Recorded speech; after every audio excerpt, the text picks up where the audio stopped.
आज Doubtnut app download करें। Doubtnut पर अपने सभी गणित, रसायन विज्ञान, भौतिक विज्ञान और जीव विज्ञान के डाउट्स का करो सफाया। बस प्रश्न की फोटो खींचो, एक ही प्रश्न को क्रॉप करो और तुरंत वीडियो सोल्यूशन पाओ। अभी डाउनलोड करें। हेलो दोस्तों, आपका प्रश्न है यहाँ अभिकथन दे रखा है। अभिकथन ए, बेरिलियम कार्बोनेट को कार्बन डाइऑक्साइड के परिमंडल में रखा जाता है। तर्क यहाँ दे रखा है आर, यह अस्थायी होता है और विघटित होकर बेरिलियम ऑक्साइड और कार्बन डाइऑक्साइड देता है। तो चलिए इस प्रश्न को हल करते हैं। तो दोस्तों, जो बेरिलियम कार्बोनेट है ये बहुत ही अस्थायी यौगिक होता है और ये दोस्तों जैसा कि यहाँ तर्क में दे रखा है हमें, ये अस्थायी होता है इसी वजह से और अस्थायी होता है और ये क्या करता है, बेरिलियम ऑक्साइड और कार्बन डाइऑक्साइड में विघटित होते रहता है अपने आप ही। ठीक है, स्वतः इसका विघटन होता रहता है। तो जैसे कि आपने किसी पात्र में 5 ग्राम बेरिलियम कार्बोनेट रखा तो ये दोस्तों अपने आप ही विघटित होता रहेगा।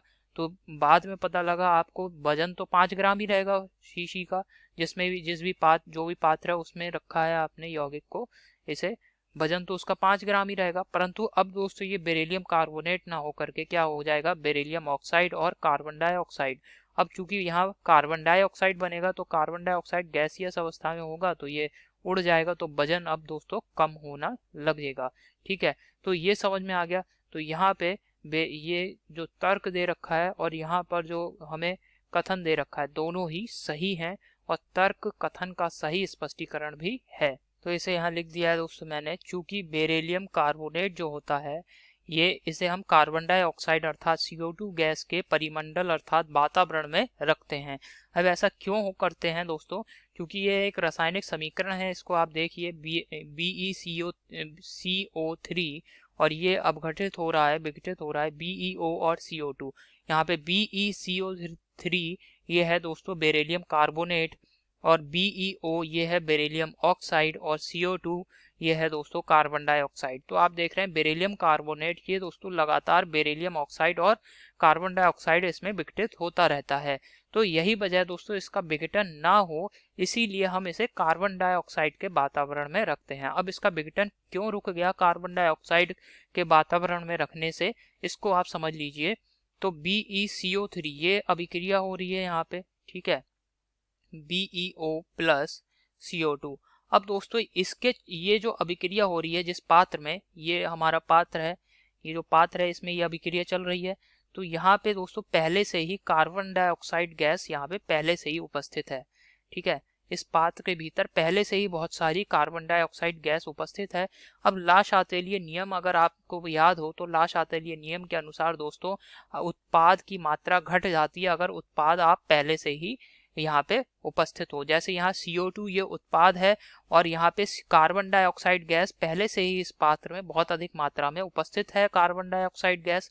तो लाशातेलिय नियम के अनुसार दोस्तों ये जो कार्बन डाइऑक्साइड जो उत्पाद है इसकी मात्रा क्या होगी, घटना शुरू हो जाएगी, क्योंकि लाशातेलिय नियम के अनुसार ये जो प्रभाव है CO2 के बनने का, इसका विरोध होना शुरू हो जाएगा। तो CO2 का जब उत्पाद यहाँ पे घटना शुरू हो जाएगा, उत्पादन नहीं होगा, तो CO2 बनना बंद हो जाएगी। तो इसका मतलब क्या हुआ कि अब बेरिलियम कार्बोनेट का विघटन भी नहीं होगा। समझ में आया? तो ये दोस्तों यहाँ पे सिद्धांत है कि CO2 के वातावरण में ही हमने यहाँ पे क्यों रखा बेरिलियम कार्बोनेट को, हम यहाँ पे ऑक्सीजन या हाइड्रोजन के वातावरण में क्यों नहीं रख रहे हैं।